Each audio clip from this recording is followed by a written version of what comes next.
ધ્રુવજી મહારાજને પોતાના ખોળામાં ન બેસાડ્યા. ધ્રુવજી મહારાજને કીધું કે તારે તારા મહારાજના ખોળામાં બેસવું હોય તો મારા કુખથી તારે જન્મ લેવો પડે. ધ્રુવજી કહ્યું મારી માં પણ રાણી છે. સુરુચિ કહે છે રાણી નહીં, તારી માં દાસી છે. કેમ? તો કહે છે કે ઉત્તાનપાદ રાજાને સુરુચિ વાલી હતી, સુનીતિ વાલી નહોતી, અનમાનિતી હતી.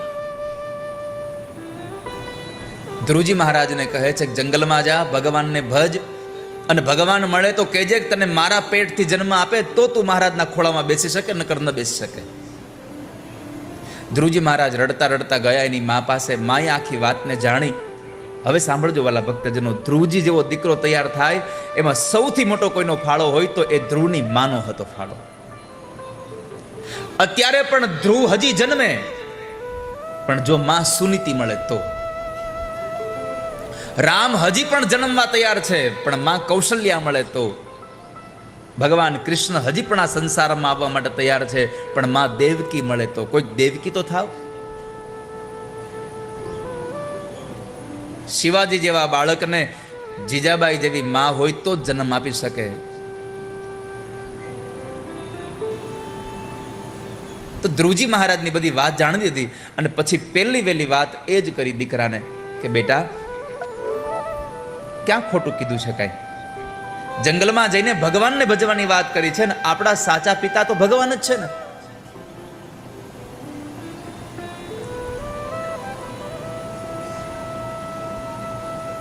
તો માં મને આશીર્વાદ આપો, હું ભગવાનને ભજવા જાઉં. એક ક્ષણ માટે માને એમ થયું કે દીકરો જંગલમાં જશે, ત્યાં તો કેટલો ભય હોય. ભૂખ લાગે, તરસ લાગે, ટાઢ લાગે, તડકો લાગે, વરસાદ હોય, અને જંગલના એવા હિંસક પ્રાણીઓ. નહીં મારા દીકરાને કંઈક થઈ જાય તો. પણ એ જ ક્ષણ પછી માને બીજો વિચાર આવ્યો કે જે ભગવાનને ભજવા માટે જાય છે એ ભગવાનની રક્ષા કરશે. પણ ધ્રુવજી મહારાજે બીજો પ્રશ્ન કર્યો કે એમાં તમે કહો છો ભગવાનને ભજવા જોઈએ તો ભગવાન મળે ખરા? કેમ ન મળે? પરમાત્મા મળે દીકરા. ક્યાં મળે ભગવાન? ક્યાં હોય ભગવાન? માં સુનીતિએ જવાબ આપ્યો કે દીકરા, ક્યાં હોય ભગવાન? આ દુનિયામાં તને જ્યાં પણ દેખાય ત્યાં બધે જ ભગવાન છે. હરિવ્યાપક સર્વત્ર સમાન. આ દુનિયામાં પરમાત્મા સર્વત્ર છે, પણ દેખાય છે એવી જગ્યાએ જ્યાં આપણને પ્રેમ હોય છે. પ્રેમ તે પ્રગટ હોય મેં જાના. જ્યાં ભગવાન પ્રત્યેની ભાવનાઓ તમને દેખાવા લાગે ત્યાં તમને પરમાત્મા દેખાવા લાગે છે.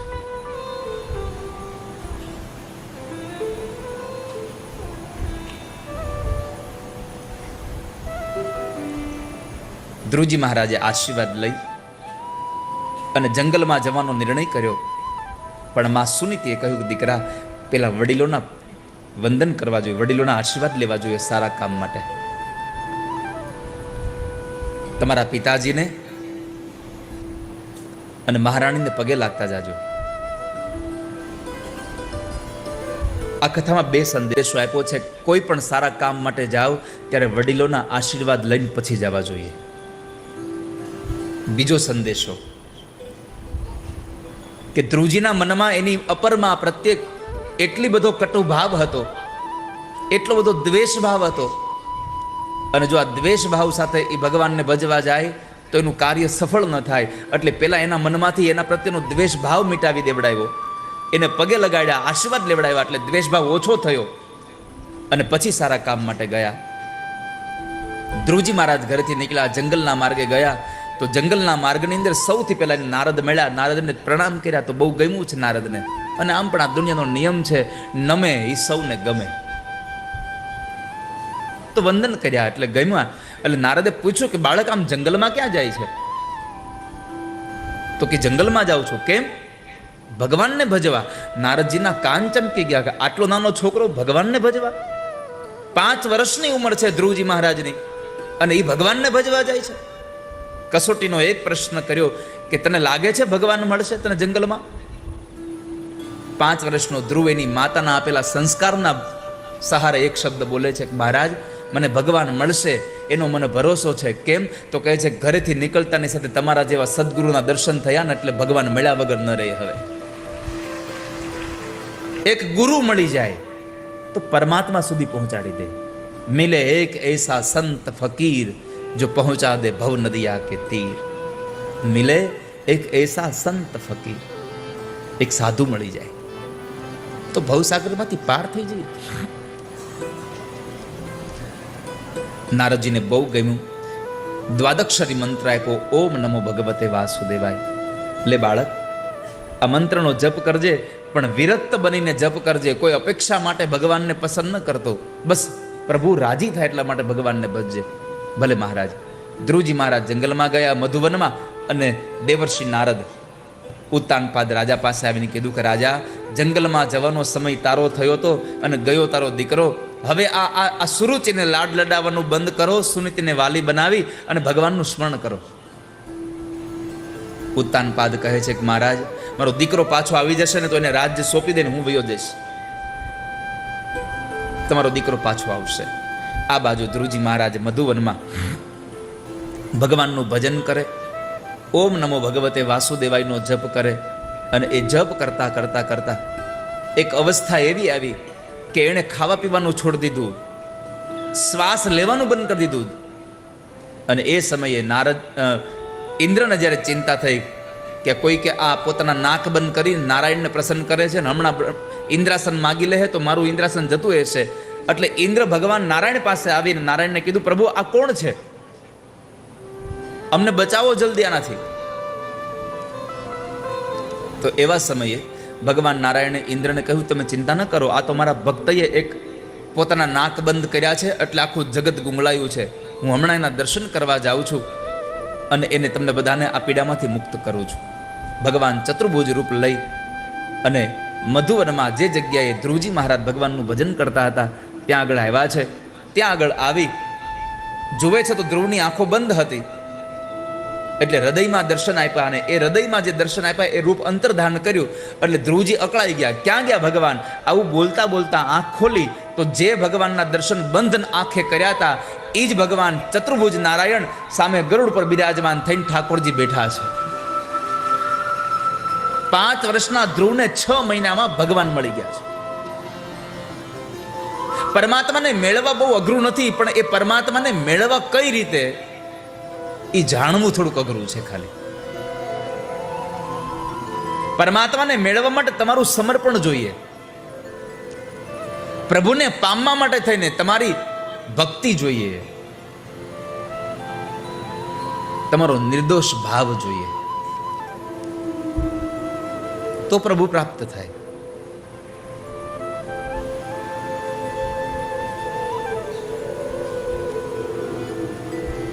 ધ્રુવજી મહારાજ પરમાત્માને જોવે છે, 2 હાથ જોડી અને ઠાકોરજીને પ્રાર્થના કરવા જાય, પણ કશું બોલી ન શક્યા.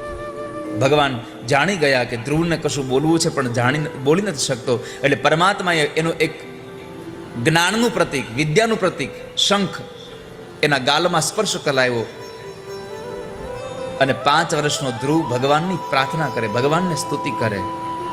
યોંતઃ પ્રવિશ્ય મમ વાચમિમાં પ્રસુપ્તાં સંજીવયત્યખિલ શક્તિધર સ્વધામ્ના. અન્યાંશઃ સચરણ શ્રવણ ત્વદાદિન પ્રાણાનમો ભગવતે પુરુષાય તુભ્યં. પ્રાણા નમો ભગવતે પુરુષાય તુભ્યમ. હે ભગવાન, હે નાથ, હે નારાયણ, મારી અંદર તમે છો અને તમે જો મારા ભીતરમાં ન હોવ તો હું કાંઈ ન કરી શકું. આપણે બધાએ ભગવાનને આ સ્તુતિ કરવા જેવી છે કે નાથ, તમે અમારી અંદર છો ને એટલે અમે આ બધું કરી શકીએ, જોઈ શકીએ, સાંભળી શકીએ, બોલી શકીએ, સૂંઘી શકીએ, ચાલી શકીએ. આ બધી જ ક્રિયાઓ ઠાકોરજી તમે અંદર છો એટલા માટે થાય છે. જો તમે નીકળી જાઓ તો કશું જ ન થાય. પ્રાણાન નમો ભગવતે પુરુષાય તુભ્યમ. પ્રભુ મારા પ્રણામ છે આપને. ભગવાને પૂછ્યું, ધ્રુવ માગો તમારે જે જોતું હોય તે. ધ્રુવજી મહારાજ કહે છે, પ્રભુ તમે મળ્યા પછી બીજું શું જોઈએ? છતાં પણ જ્યારે ભગવાને આગ્રહ કર્યો, ધ્રુવજી માગતા નથી, તો ભગવાન સામેથી કહે છે, વેદાહમ તે વ્યવસિતમ હૃદિરાજન્ય બાલક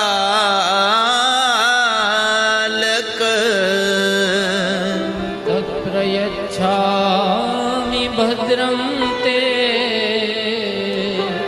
દુરાપમપિ સુવ્રત. દુરાપમ અપી સુવ્રતમ. ભગવાન ઠાકોરજી પોતે સામે ચાલીને ધ્રુવને કહે છે કે ધ્રુવ, તારા મનની વાતને હું જાણું છું. તું માગતો નથી મને ખબર છે, પણ હું તને સામેથી આપું છું કે તું તારા પિતાના ખોળામાં બેસવા માટે ઈચ્છતો હતો, પણ તારા પિતાના ખોળામાં નહીં, તારો પિતા જે ખોળામાં બેઠો છે, જે રાજગાદી પર બેઠો છે, જે સિંહાસન ઉપર બેઠો છે, એ સિંહાસન ઉપર હું તને રાજા તરીકે બેસાડું છું. અને 1-2 વર્ષ માટે નહીં, 36,000 વર્ષ માટે તને રાજા બનાવું છું. જો પરમાત્મા પાસે ન માગ્યું તો મળ્યું. इसलिए कहता हूं, भगवान को चाहो, भगवान से कुछ न चाहो. તમે પરમાત્માને ચાહો, તમે પ્રભુને ચાહો, પણ આપણે તો પ્રભુથી ચાહનારા છીએ, પ્રભુને નહીં.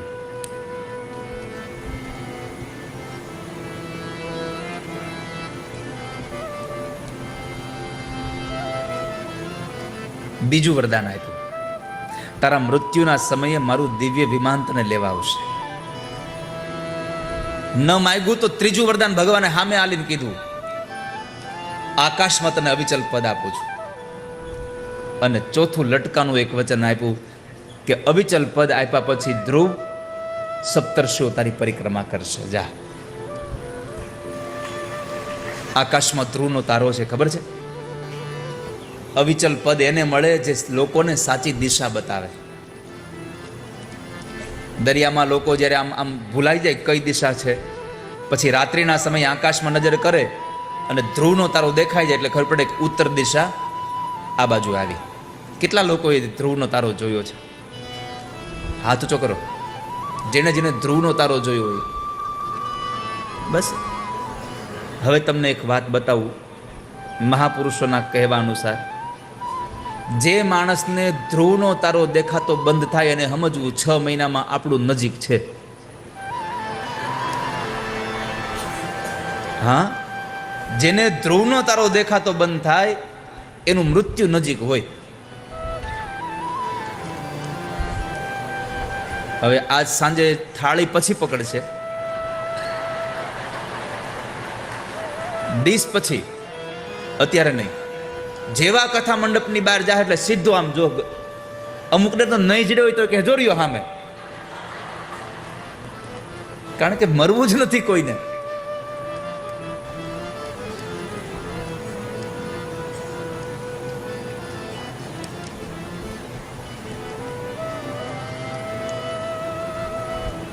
ઘણા તો આમ આંગળીની નિશાની આમ આમ આમ આમ એરો બતાવે તો ઘણા પાછા આંખ અહીંયા લઈ જાય, અહીં જોવે, હવે દેખાઈ ગયો. લ્યો, પરમાત્મા પાસે ન માગ્યું તો 4 વરદાન મળ્યા. એટલે ભગવાન પાસે ક્યારેય કશું માગશો નહીં.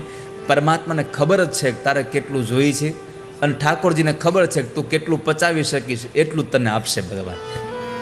પ્રભુ પાસે માગીએ નહીં ક્યારે, અને માગશો તો ખોટ જાય. આપણે માગવા જાય કેટલું, આ 2 હાથનો ખોબો થાય. લ્યો, આમાં કેટલું આવે? પરમાત્મા પાસે 2 હાથથી માગવું નહીં ક્યારે, કારણ કે આપણે માગવા જાશું ચમચી લઈને અને એ ઊભો છે આખો દરિયો લઈ. પરમાત્માને તો બહુ બધું આપણને આપવું છે, પણ છતાંય આપણી પાસે એવી કક્ષા નથી કે આપણે એની પાસે એવું માગી શકીએ. માગવું હોય તો એટલું જ મગાય, ઠાકોરજી મારે તમારી પાસે જે માગવું જોઈએ એ માગવાની બુદ્ધિ મને આપો, બીજું મારે કાંઈ જોતું નથી તમારી પાસેથી. એ વિચારધારા મને આપો, મારે જ તમારી પાસે માગવું જોઈએ. પણ આપણે તો લાંબુ લિસ્ટ લઈને ગયા હોય, મંદિરમાં હજી આમ આમ આમ પગ મૂકીએ ત્યાંથી ચાલુ કર્યું હોય.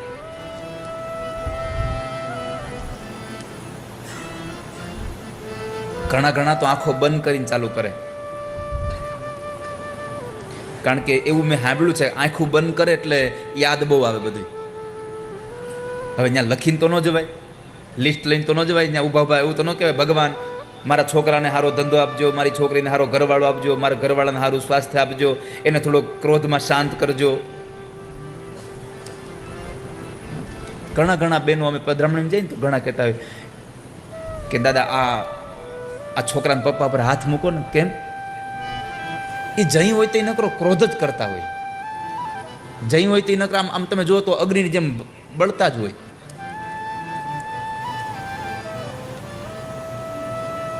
આવું લિસ્ટ તો લઈને જવાય નહીં. અરે ઘણા તો એવા આવે અમારી પાસે, દાદા આને આશીર્વાદ આપો ને, એને શરદી જાતી જ નથી. લ્યો, આનું શું કરો તમે? પછી અમારે એને કહેવું પડે એને શરદી નહીં જાય. કેમ? તમે એને નળે લગાડ્યો છે એટલે. બેનો નાવા બેન થી ચાંદલો નળ ઉપર લગાડે, ઓલો આખો દી પાણીમાં રાખે, શરદી ન થાય. ઘણા ગીજરે ચોટાડે તો ઓલો આખો દી ગરમ જ રહે. પછી જેને ગીજરે લગાડ્યો ઉતાર લેજો.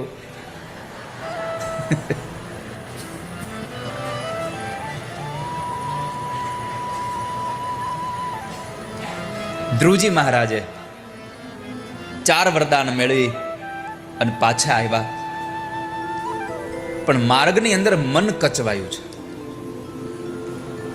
કચવાતા મને ઘરે આવ્યા આવા શબ્દો મૈત્રી ઋષિ બોલ્યા એટલે વિદુરજીએ કહ્યું કે બાપજી ભગવાન મળે પછી કચવાવાનું શાનું? તો કહે છે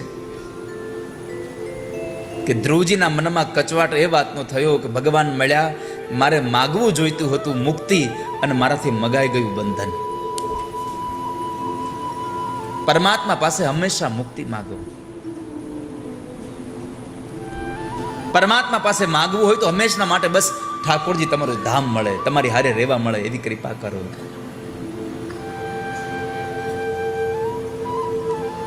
તું મને ભગવાન એક વરદાન આપી દે, જ્યાં વસે છે તું ત્યાં મને સ્થાન આપી દે.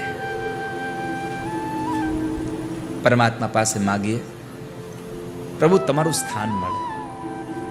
ધ્રુવજી ઘરે આવ્યા, સૌથી પહેલા પોતાની અપર માને વંદન કર્યા. કેમ? તો કહે છે માં તમે મને જો આ માર્ગ બતાવ્યો ન હોત, તમે જો મને મારા મહારાજના મારા પિતાજીના ખોળામાં બેસવા દીધો હોત તો મને આજ ભગવાન ન મળ્યા હોત. આ તમે મેણું માર્યું અને મને ભગવાન મળ્યા. આ કથા ઉપદેશ કરે છે ક્યારેક કોઈક માણસ આપણું અપમાન કરે તો સમજવું આપણું બહુ મોટું સન્માન થવાનું હશે, એટલા માટે અપમાન થયું હશે.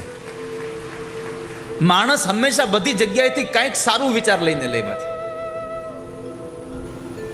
તમારી સાથે જે ઘટનાઓ ઘટે છે એમાંથી કંઈક સારું ઉદ્ભવે, એમાંથી આપણે સારો વિચાર જ પ્રાપ્ત કરીએ. ઘરે તમે જ્યારે ઘઉં લઈ આવો છો ત્યારે એ ઘઉંને સાફ કરવા બેસો ત્યારે તમારે જે નથી જોઈતું એ ઉપાડીને નાખી દો છો, જે જોઈએ છે એ તમારા ઘરમાં રાખો છો. બરાબર છે? તો બસ જીવનમાં આવું જ કરવાની જરૂર છે. જે આપણને ઉપયોગી થાય એમ છે એ રખાય, બાકીનું બધું જવા દેવાય. આ કથામાં તમે 7 દિવસમાં કથામાં જેટલી વખત આવો એમાં જેટલું પણ તમને તમારા જીવનમાં તમને સદુપયોગી થવાનું હોય એટલું તમારે લઈ જવાનું, બાકી નહીં લઈ જવાનું. તમને એમ થાય કે આ વિચારથી મારું જીવન સુધરશે અને મારા જીવનની સાથે મારા પરિવારની પણ આખી દશા સુધરી જશે, તો એવો વિચાર તમારે સાથે લઈ જવાનો. તમને એમ થાય કે આ વિચારથી મારું કાંઈ સુધરે એમ છે નહીં, આ તો બધું આપણું તો થઈ ગયું છે, તો એ વિચાર બીજાને આપી દેવાનો, તમારે નહીં લઈ જવાનો. અહીંયાથી જેટલું કહેવામાં આવે બધું તમારે લઈ જવાની જરૂર નથી. ખાલી એકાદ વસ્તુ પણ તમે લઈ જશો ને તોય તમારું જીવન ધન્ય થઈ જશે.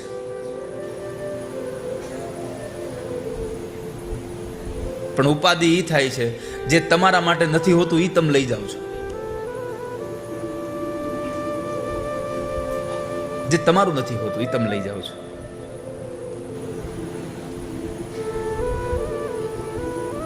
આ તો અમારી જનરલ સ્ટોરની દુકાન છે. આ જનરલ સ્ટોર છે. બીજું આ અમારી પાઘડીની દુકાન છે. પ્રકાશભાઈ, આ પાઘડીની દુકાન છે. આપણે પાઘડી લેવા જઈએ સાફો દુકાનમાં, તો આપણે કયો સાફો લઈને આવીએ? હાલો, જાગો ગ્રાહક. તમે પાઘડીની દુકાનમાં જાઓ, બહુ બધી પાઘડી હોય દુકાનમાં. તમે કઈ પાઘડી લઈને આવો? એમાંથી તમને જે યોગ્ય લાગે એ તમારી, તમને યોગ્ય ન લાગે એ મારી. અહીંયા જેટલી વેચાય એટલી અહીં વેચશું. 27 તારીખ સુધી અહીંયા વેચવાનું રાખ્યું છે. અહીંયા નહીં વેચાય, જેટલી વધશે એટલી પછી 28 તારીખે પેટલાદ ચાલુ થાય છે, ત્યાં વેચીશું. 3 તારીખ સુધી પેટલાદમાં વેચવાનું છે. પેટલાદમાં જેટલી વેચાય એટલી ત્યાં વેચીશું. ત્યાંથી વધશે તો વળી 5 તારીખે વળી પાછી મુંબઈ પાર્લામાં ચાલુ થાય, ત્યાં વેચીશું.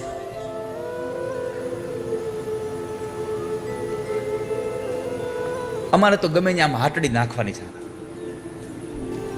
અને વળી પાછી મફતની છો. આ પાઘડી બધી મફતની છે.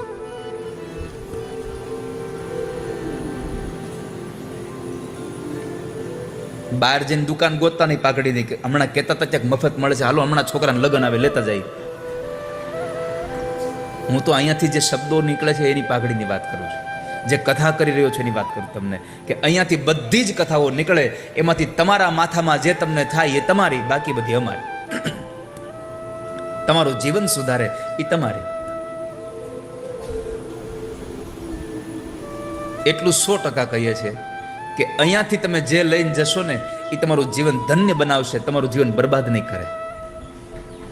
આ 24 કેરેટનું હોનું છે. અહીંયાથી ભેળસેળ વગરનું છે.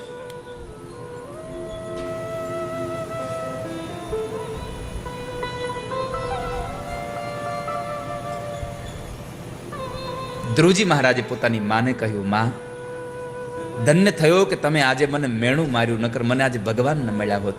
આજ તમારા પ્રતાપે મને ભગવાન મળ્યા. પછી પોતાની માં સુનીતિને વંદન કર્યા. સુનીતે કહ્યું કે આજે હું ધન્ય થઈ કે મને દીકરો મળ્યો. આટલો સરસ દીકરો મને પ્રાપ્ત થયો.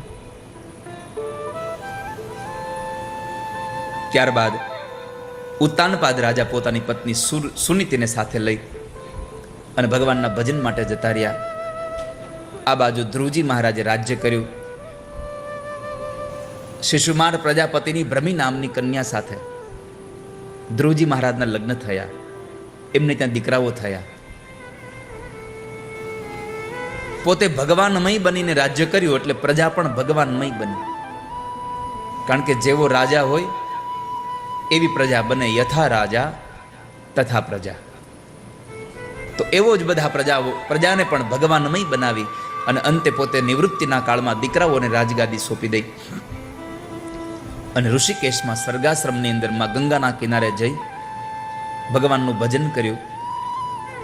ભગવાનનું વિમાન જ્યારે એને લેવા આવે છે એ વિમાનમાં બેસી અને ધ્રુવજી મહારાજ ગયા. એકલા ન ગયા, સાથે સાથે પોતાની માં સુનીતિને પણ ભગવાનનું ધામ આપ્યું.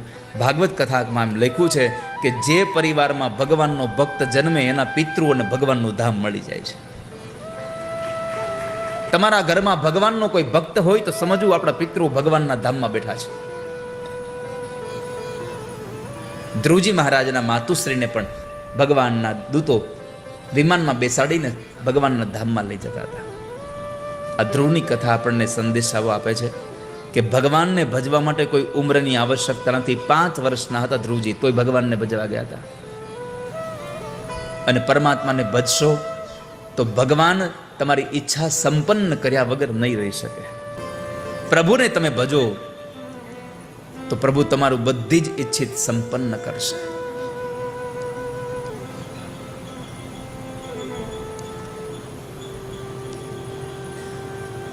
ધ્રુવજીની કથાના સંદેશાઓ સાથે.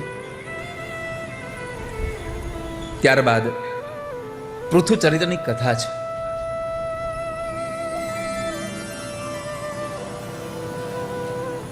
વેણ નામનો એક રાજા હતો,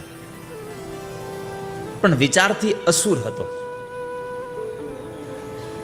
અને એ અસુર રાજા પોતાના સમાજને, પોતાના રાજ્યના લોકોને એવું બધું આમ મનમાં ઠાસીને બેઠો હતો કે તમારા માટે હું જ ભગવાન છું, બીજું કોઈ ભગવાન નથી. યજ્ઞાદિ કર્મ બંધ કરાવે ને કદાચ યજ્ઞ કરે તો બ્રહ્માર્પણ નહીં કરવાનું, વેનાર્પણ કરવાનું. બધા લોકોને ખૂબ ત્રાસ આપતો હતો. બ્રાહ્મણોએ હુંકાર માત્રથી વેનને માર્યો એટલે વેનની માતા સુનીતાએ એનું શબ તેલની કોઠીમાં રાખ્યું. એમાં દુષ્કાળ પડ્યો, રાજાની જરૂર હતી. બ્રાહ્મણોએ ભેગા મળી અને એના શરીરનું મંથન કર્યું અને આ બાજુમાંથી, હાથમાંથી ભગવાન પૃથુનું પ્રાગટ્ય થયું છે. ક્ષત્રિયની જરૂર હોય તો હાથનું મંથન કરવાનું, બ્રાહ્મણની જરૂર હોય તો મસ્તકનું મંથન કરવાનું. બળની જરૂર હોય તો હાથનું મંથન થાય અને જ્ઞાનની જરૂર હોય તો મસ્તકનું મંથન થાય. એ પૃથુ ચરિત્રમાં આ પૃથ્વી અનાજ આપતી બંધ થઈ હતી. તો એવા સમયે પૃથુ ભગવાન આવી યજ્ઞ કર્યો.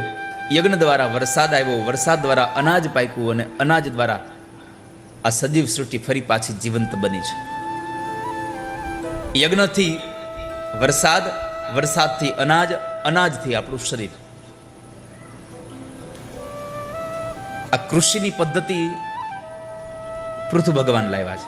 ખેતીની પદ્ધતિ પૃથુ ભગવાન લાવ્યા છે. નહેરની પદ્ધતિ ભગવાન બલરામજી મહારાજ લાવ્યા છે.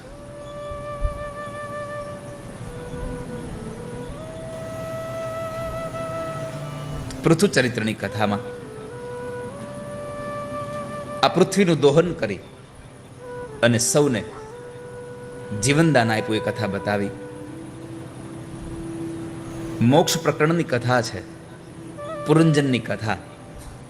પુરંજનનો અર્થ છે જે જીવ ભગવાનથી જુદો થયો છે એ પુરંજન છે. એને પુરંજનની સાથે લગ્ન કર્યા. આ જીવ પરમાત્માથી વિમુખ થાય તો સમજવું આ પુરંજન છે. વિદુરજી કહે છે હું પણ પુરંજન છું, ભગવાનથી જુદો થયો. આ દિવ્ય કથાઓ બતાવી. ચતુર્થ સ્કંદને વિશ્રામ કરી પંચમ સ્કંદમાં મનુ મહારાજના દીકરા પ્રિયવ્રતની કથા બતાવતા સુખદેવજી મહારાજ રાજા પરીક્ષિતને કહે, પ્રિયવ્રતો ભાગવત આત્મા રામ કથમ મુને ગૃહેયમતયન્મૂલ કર્મબંધ પરાભવ નનૂનમ મુક્ત સંગાનામ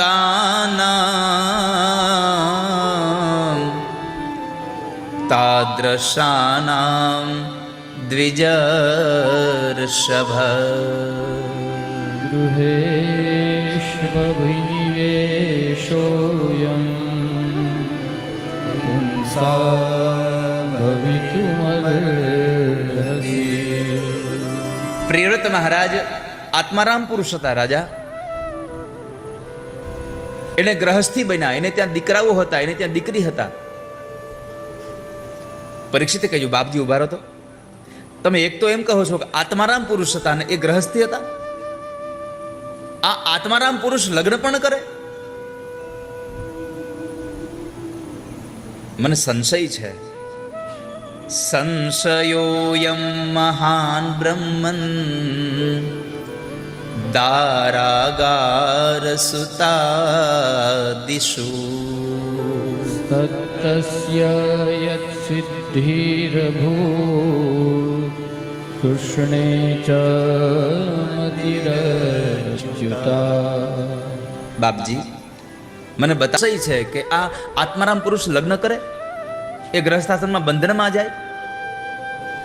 સુખદેવજી કહે છે કે રાજા, પ્રિયવ્રતને લગ્ન નહોતા કરવા, પણ દેવર્ષિ નારદે બ્રહ્માના કહેવાથી એને એટલું જ્ઞાન આપ્યું કે આ ગ્રહસ્થાશ્રમ એ બંધન નથી, ષડ રિપુઓને જીતવા માટેનો કિલ્લો છે.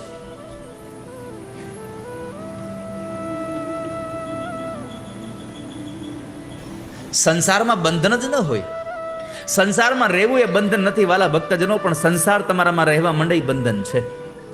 સારું સારું ખાવું, પહેરવું, ઓઢવું, હરવું, ફરવું એ બંધન નથી, પણ એના વગર ન જ ચાલે એ તમારા માટે બંધન છે.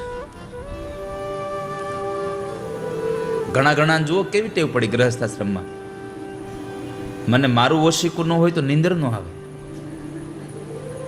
મને મારું બ્લેન્કેટ ન હોય તો નીંદર ન આવે, મને પથારી ફરે પછી નીંદર ન આવે, કોઈ ન આવે. તને હું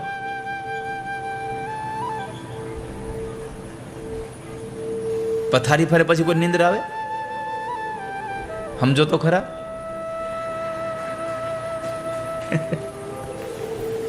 તમને જગાડવા પડે છે.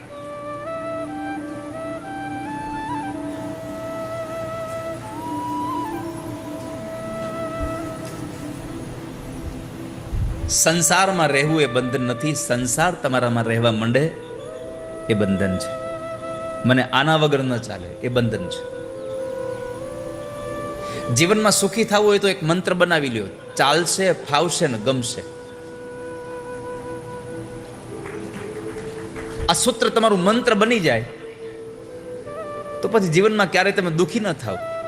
ચાલશે, ફાવશે અને ગમશે.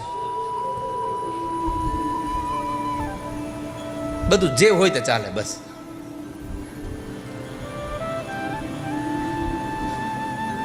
તો પ્રિયવ્રત મહારાજે દેવર્ષિ નારદના કહેવાથી લગ્ન કર્યા.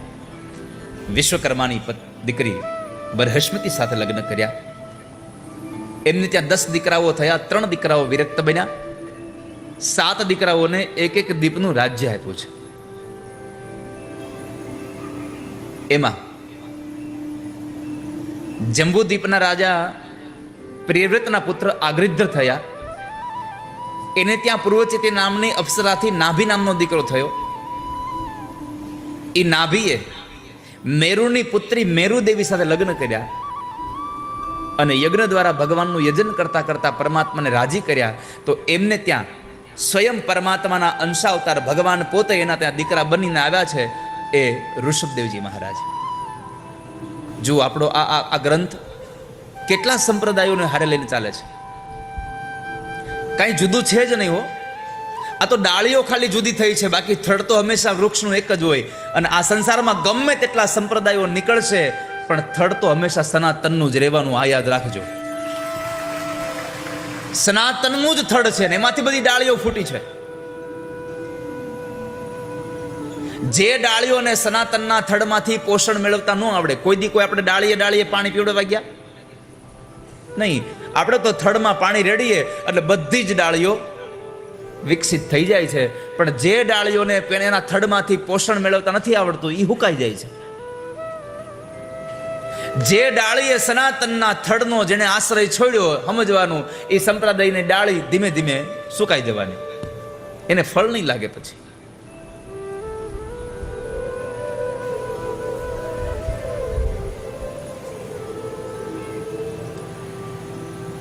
આ ઋષભદેવજી મહારાજ છે એ જૈનના તીર્થંકરો આવે ને, જે 24 તીર્થંકરો, એમાં પેલું તીર્થંકર એટલે ઋષભદેવજી મહારાજ.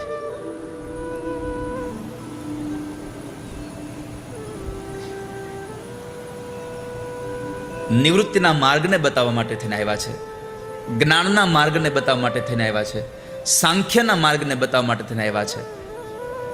જે જગ્યાએ સાંખ્યનો અને જે જગ્યાએ જ્ઞાનનો માર્ગ ભેગો થાય એટલે પછી એને આપોઆપ નિવૃત્તિનો માર્ગ મળી જ જાય, સંશય જ નથી એમાં. પ્રિયવ્રતના વંશમાં પ્રભુ પધાર્યા. આ મનુ મહારાજના સંતાનો કેવા દિવ્ય છે કે એના વંશમાં પરમાત્મા પધારતા રહે છે. મનુ મહારાજના 5 દીકરાઓ, 5 સંતાનો, 3 દીકરીઓ અને 2 દીકરાઓ. એનો આખો વંશ કેટલો દિવ્ય છે. દેવહૂતિને ત્યાં સ્વયં પરમાત્મા કપિલ નારાયણ ભગવાન પ્રગટ થયા. બીજી દીકરી આકુતિ અને રુચિ ઋષિ સાથે લગ્ન થયા તો એને ત્યાં સ્વયં પરમાત્મા યજ્ઞનારાયણનો જન્મ થયો. પ્રસૂતિના લગ્ન દક્ષ પ્રજાપતિ સાથે થયા તો એને ત્યાં સ્વયં માં જગદંબા ભવાનીનું પ્રાગટ્ય થયું.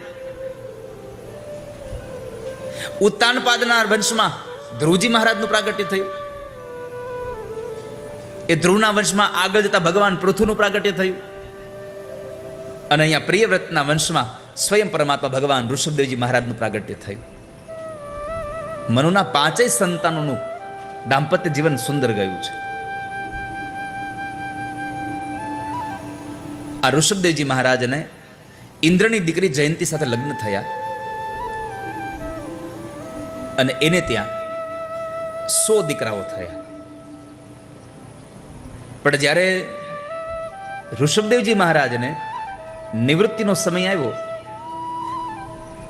કે વ્યવહાર બધો દીકરાને સોંપી દેવાનો વારો આવ્યો, ત્યારે બધા દીકરાઓને આમ બેસાડી અને સૌથી પહેલી વાત કરી કે છોકરાઓ, હું તમને સંપત્તિ આપું એ તો વાત બરાબર છે, પણ મારે તમને સંસ્કાર આપવા જોઈએ. ઋષભદેવજી મહારાજની આ વાત આપણા બધાના જીવનમાં ઉતારવા જેવી છે કે દીકરાઓને કદાચ 2-5 રૂપિયાની સંપત્તિ ઓછી આપશો તો જરાય દુઃખી નહીં થાય, પણ જો તમે સંસ્કારનો દાય જો નહીં આપો તો દીકરો દુઃખી થઈ જશે. તમારા દીકરાઓને સંસ્કાર આપીને જાઓ. તમારી આપેલી સંપત્તિ કેવા માર્ગમાં વાપરવી જોઈએ ને સારા વિચારો આપીને જાઓ. નહીં તો સંતાનો એ સંપત્તિ જો સંસ્કાર વગરની આવશે હાથમાં તો ગમે ત્યાં ઉડાડી દેશે. ઋષભદેવજી મહારાજે બધાને બોલાવ્યા અને કહ્યું કે બધી સ્થિતિમાં આનંદમાં રહેજો. બીજું, મહાપુરુષોના ચરણની સેવા કરજો. મહાપુરુષના ચરણની સેવા કરશો તો સ્વર્ગના દ્વાર ખુલી જશે, અને જો કુસંગ કરશો તો નરકના દ્વાર ખુલી જશે. આ બધાને જ્ઞાન આપી અને ઋષભદેવજી મહારાજ યાત્રા માટે નીકળી ગયા. આ બાજુ 100 દીકરાઓ હતા, એમાંથી 81 દીકરાઓ કર્મકાંડી બ્રાહ્મણ બન્યા, 9 દીકરાઓ યોગેશ્વર બન્યા, 9 દીકરાઓએ રાજ્યનો માર્ગ લીધો, અને સૌથી મોટો દીકરો હતો એ ભરતજી મહારાજ ચક્રવર્તી રાજા બન્યા. અને એ ચક્રવર્તી રાજાએ પણ એક વખતના સમયે રાજ્ય દીકરાઓને સોંપી દઈ અને પોતે ભગવાનનું ભજન કરવા માટે પુલ્હાશ્રમમાં ગયા. પુલ્હાશ્રમની અંદર જ્યારે નદીમાં ઊભા રહી અને ગંડકી નદીમાં ભગવાનને અર્ઘ્ય પ્રદાન કરતા હતા, એવા સમયે એક હરણનું બચ્ચું તણાતું નીકળ્યું અને એને બચાવવા માટે ભરતજી મહારાજ એને પકડી અને કિનારે લઈ જાય છે. જ્યારે એને કિનારે લઈ ગયા, આશ્રમમાં લઈ ગયા, એની દેખભાળ ચાલુ કરી. પણ ધીમે ધીમે બન્યું એવું કે જે હરણને બચાવવા માટે થઈ દયા આવી, એ જ દયા આસક્તિમાં પરિવર્તિત થઈ ગઈ. જે ભરતજી મહારાજ બધું જ રાજ્ય છોડીને હરી હરી હરી બોલવા માટે થઈ અને નદી કિનારે આવ્યા હતા, એ જ માણસને હરણમાં આસક્તિ થઈ ગઈ, તો ધીમે ધીમે હરી કરવાના બદલે હરીણ હરીણ બોલવા લાગ્યા. એમાં એક વખત એ હરણનું બચ્ચું મોટું થઈ ગયું, આશ્રમ મૂકીને વયું ગયું. તો એ આશ્રમમાં રહેતા ભરતજી મહારાજ એ બચ્ચાને શોધવા જંગલમાં નીકળી પડ્યા. તો જંગલમાં જ્યારે હરીણ હરીણ કરતા કરતા એને શોધતા હતા, એ હરીણ હરીણ કરતા કરતા એ હરણ બચ્ચું ન મળ્યું, પણ અંતે એનું મૃત્યુ આવ્યું. અને ભરતજી મહારાજે મૃત્યુ પામ્યા તો અંતે હરણ બન્યા. કેમ?